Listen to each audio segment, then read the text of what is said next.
Kansilado na ang mga dagkong aktibidad sa nagadaang lugar sa Mindanao tungod sa risgo sa panglawas nga dala sa coronavirus nga ginatawag na karong COVID-19. Ano ang report ni R. Gil Relator? Gideklara na sa LGU Zamboanga City ang pagkansila sa pipila ka mga aktibidad subay sa kasaulugan sa 83rd Dia de Zamboanga nga nakatakda untang ipahigayon karong Pebrero 26. Dili na madayon ang drum and lyre competition, civic military parade ug culminating program kung asa na anda na nga dagsa ang mga taong musaksi sama sa mga milabay tuig.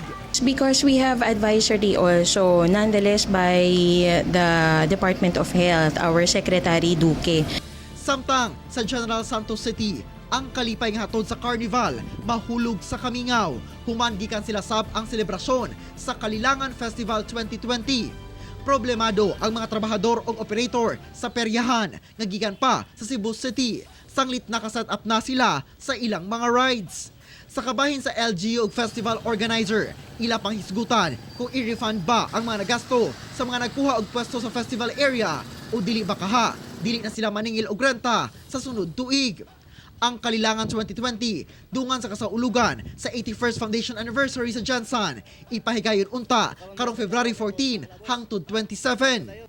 Sa Davao de Oro, gikan sila nasab ang pagsaulog sa 22nd anniversary celebration nga nakatakda untang ipahigayon sa March 7 ug 8. Idungan na lang ang pagsaulog sa araw ngadto sa Bulawan Festival nga nakatakda sa last quarter karong tuiga.